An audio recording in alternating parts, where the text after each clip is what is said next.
or you need the power. Am I running short of time? Yeah. So I'll just finish it quickly. Uncertain generation, not reliable. So the solution, batteries, they're batteries obviously. So when you don't know how much you will generate at what time, you have batteries to store, but unfortunately batteries again not eco-friendly. So there are several technologies that are getting developed. Pumped storage, hydroelectric energy is one of the fast growing technology, where in the morning hours when you generate more electricity from the solar, you lift the water and put it at the high level. In the night, when you don't have solar, you drop that water down so that the potential energy in the water is converted to the electrical energy. So you are not using batteries, but you are using the potential energy that you have generated in the morning and you are using in the night. So that is one kind of a technology that is getting developed. And compressed air is another. When you have more power generation in the morning, use use the air and get it compressed, so the energy is stored in the compressed air. In the night, release the air, you get the energy. So this is one kind of storage where the development is happening. And another challenge, large land requirement. So you need per megawatt about 5 acres of land. Solution for the challenge, you've got solar roads coming up, still a prototype. So the roads are built on the solar panels. It is still a prototype. It will take so much time for us to see the commercial version of it. Energy payback time, about 2 years, only the solar cells. If you take solar plant as a whole, energy payback time is about 3.5 years. Right? And there is obviously R&D going on. There are perovskite PV cells where the payback time is only 0.4 years, or about say 5 to 6 months. The energy that you are using for manufacturing the cells, you can recoup back in 0.4 years. So it is still R&D. And another biggest problem, demand of network infrastructure. So now your solar power generates for few hours in a day, for 4, 5 hours or 6 hours. But for you to transmit that power, you need the infrastructure. It is a 10 megawatt plant. You need to develop 10 megawatt infrastructure. But your 10 megawatt infrastructure is getting utilized only for 4, 5 hours in a day. So the capacity utilization factor of the network that you are building for the solar plant is only 25–30%. So the return on investment on the infrastructure that you are developing is trivial. So that's why majority of the people are focusing on distributed generation, where you don't have to build the transmission infrastructure for the solar or wind plants. Right? So that gets utilized only few hours during the day. High cost of generation, debatable. Absence of developed disposal technologies of the solar panels. So till date we have, say, 5 years old in India. Solar panels are 10 years old. So we don't have developed technologies to dispose the solar PV panels today. So we will understand the necessity of it probably 20 years down the line. Obviously, last but not the least, project funding challenges for the solar plants, because it's not that very old or matured industry. So the project financiers are not coming forward to fund the projects, right? So just to conclude my presentation, let me just give you one final concept on demand of the infrastructure or poor Indian network infrastructure. Germany per se has the highest solar installations in the world, right? Significant portion of their power comes from the solar, right? Too much distributed. Every roof, when you fly around you see all the houses on the top has solar roof, most of the houses. So significant portion of the generation of the Germany is met from solar. Imagine a situation when there is a solar eclipse. You have let us say you have 100 gigawatt of installed capacity, of which 80 gigawatt is from solar or wind or renewable sources which are uncertain. 20 megawatt is fixed generation, and you have a solar eclipse. What will you do? You tell your industries, please shut your plant tomorrow because tomorrow is a solar eclipse. 80% of your industries or 80% of your offices should be shut for that time. So now Germany has faced a problem with this, and they have wonderfully managed these issues with smart grid, right? So they have a wonderfully smart grid.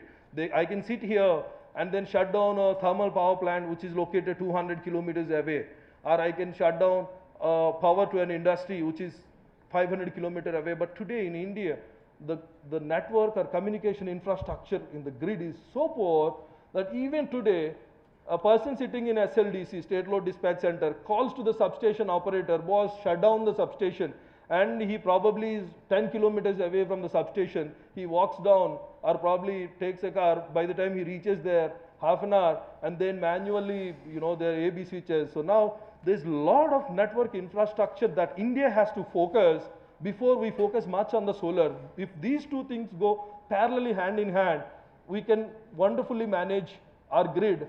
Otherwise, our solar would be pretty much like wind in Tamil Nadu. Most of the people know what happens to the wind power plants in Tamil Nadu. Every 1 hour, shut down the wind plant. Every alternate day, shut down the wind plant. So now 50% of the time, your plant is not generating the power.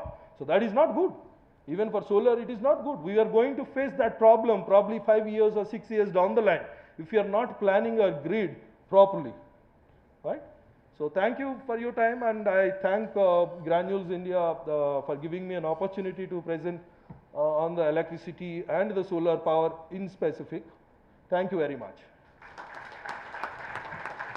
Domestic formulations and active pharmaceutical ingredients, exports to more than 70 countries, half of which is to regulated markets such as US and Europe. Wanbury's R&D competence and focus on quality makes it a preferred API vendor to all leading pharmaceutical companies. And we have Mr. Morphin, sizing up capacity in India, China market and future outlook. Thank you. Granules team for organizing this wonderful valued supplier meet. I am Alok Bijur. I represent the Wanbury API division. I am the business head for India and the APAC region. I'm going to keep my presentation short and sweet. So request everybody to stay awake because you're going to be called on to clap very soon at the end of the presentation. As good as your bank deposit, you put money in your bank, approximately 70 to 80 gets doubled. Right, so if you look at 97, the total installed capacity in India, 1997 was about 80,000 megawatt, translate to gigawatt, 80 gigawatt, and today it is to 88 gigawatt. And I've given a brief mixture of the generation. You've got thermal, hydro, and other renewable. Thermal has both coal and LPG as well. So if you look at the GDP growth in the corresponding period, let us say in past 8 to 10 years, our overall GDP growth is about 60 to 70% compared to the overall installed capacity growth of almost 100%.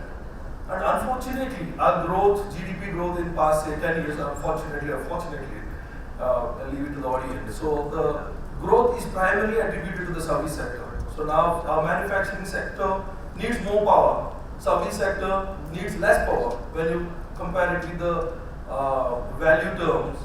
But our growth is more on service, but power is more than double than the GDP. So conclusion, you've got so much idle capacity. Majority of the people and most of the people, almost everyone thinks India is a power deficit country, but it's not correct. India is a power surplus country. I'll detail in the coming slides.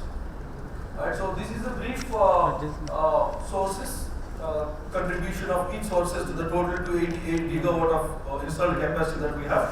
Majority of the power coming from coal, about 176 gigawatt, and to some extent LPG about 8%, 24 gigawatt, and nuclear 5 gigawatt, which is about 2%, and hydro 43 gigawatt, which is about 15%.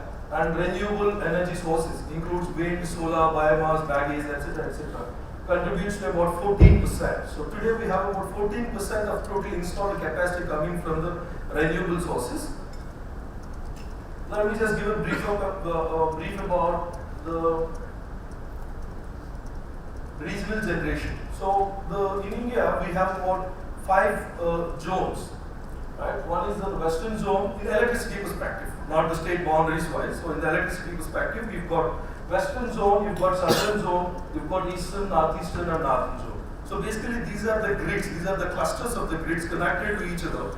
And the power flow within the grid is easy, but power flow between the grids is challenged. This is constrained by the transmission line network availability.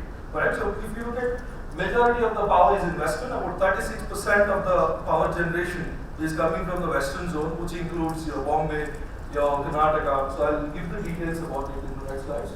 If you look at the breakup of the renewable power, about 14% is the total contribution by the renewable power.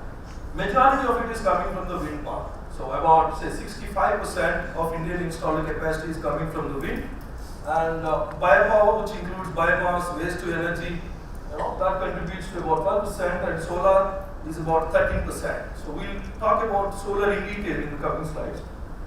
And small hydro. Hydro has two variants to it. Hydro, in general, hydro means a big hydro power plants like the ones you have at Srisalem, like the ones you have at Nagarjuna Sagar. But the small hydro is only categorized as the renewable power. Small hydro is a capacity where the total installed capacity is less than 25 megawatts. So anything above 25 megawatt is not renewable. So these are the numbers with respect to Indian power market. So now let us just discuss about the challenges being faced by the Indian electricity market. As I said in the beginning, India is a power surplus country with huge idle capacity. But unfortunately, this is the irony of it, much of the rural India has no power. And India has the lowest per capita consumption when you rationalize with the GDP. India, I'm sure many of us know, India is number 3 when you compare the GDP ratings with respect to the PPP, purchasing power parity. But if you look at the generation wise, India is on the 5th rank. But if you look at the consumption per capita, India stands at somewhere around 100 or 120, 125th rank. It's very. So, at an average, an individual needs about 745 kilowatt hour in a year. This is a yearly consumption. So, an Indian needs 745 kilowatt hour compared to US 14,000 kilowatt hour a year. And Russia 7,000, I'm sorry, China 4,000.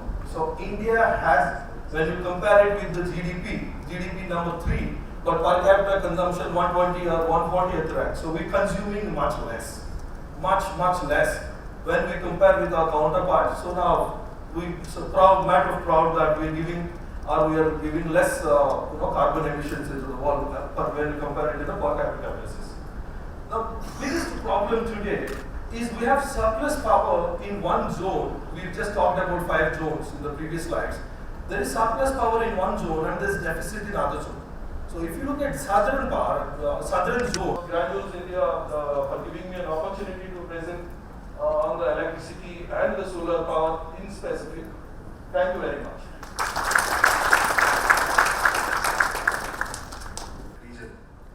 I'm going to keep my presentation short and sweet. So request everybody to stay awake because you're going to be called on to clap very soon at the end of the presentation. Also, this presentation is going to be a challenge for me because I'm going to be speaking on metformin, and the forum here today has many authorities on metformin. So please bear with me, and wherever possible, please add on to the presentation. To begin with, a bit brief on our company. We are an INR 500 crore company, which is about 75 million. We have a strong presence in domestic formulations and active pharmaceutical ingredients.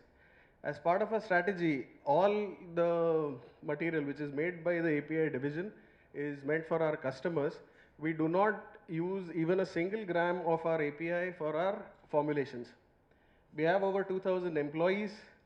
We have 2 US FDA EU GMP approved plants and 1 which is WHO GMP approved, which incidentally in the next 3 months will be going for EU certification.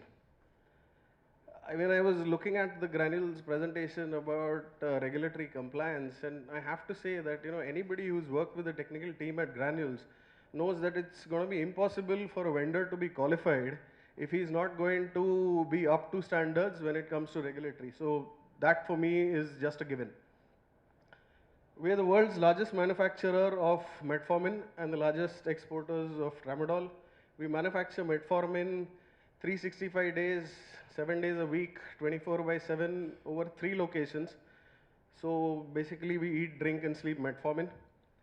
We were for many years known as an MMC, that's a metformin manufacturing company. Strategically we're trying hard to get in more products basically to the regulated market and change that kind of perception, which we've been very